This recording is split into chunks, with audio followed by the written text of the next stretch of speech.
Imagine this: a beloved campus tradition, a beacon of connection and growth abruptly canceled. That's the reality Princeton University students, staff, and faculty are facing as Wintersession, a 2-week period of free, non-credit workshops and activities, is discontinued due to budget cuts. This isn't just about losing a couple of weeks of fun. It's about the potential loss of community, personal growth, and mental health support. But here's where it gets controversial. The university claims financial challenges are to blame. But is this really about the money, or is there more to the story? Let's dive in. The Office of Campus Engagement, the driving force behind Wintersession, is also shutting its doors.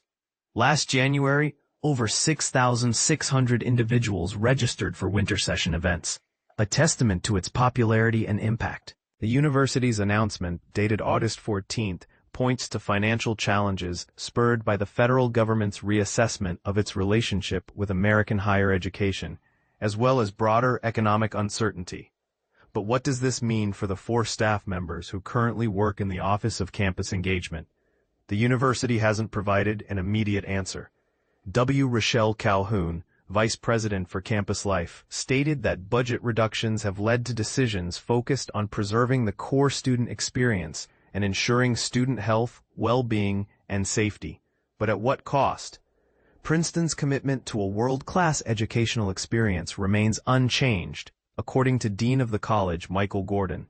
However, how can this commitment be maintained when a program that positively contributed to the mental health of 96% of its participants is discontinued? As of August 14th, the Office of Campus Engagement's website was still promoting Wintersession 2026, scheduled for January 12th to 25th. The office reported that 93% of last year's participants felt a sense of connection and belonging due to Wintersession. So, why the sudden change? Undergraduate dorms will be closed during winter break, except for those with approval to stay or return early. Graduate dorms will remain open. The Office of Campus Engagement also facilitates or co-facilitates Community Care Day, Princeton Research Day, and the Princeton Peer-to-Peer Collective.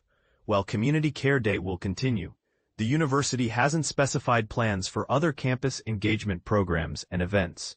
And this is the part most people miss. The discontinuation of Wintersession isn't just about the loss of a program. It's about the loss of a community, a support system, and a source of personal growth. So, what do you think? Is this a necessary budget cut, or is the university missing the mark on what truly matters to its students? Share your thoughts in the comments below. Let's spark a conversation and maybe, just maybe, make a difference.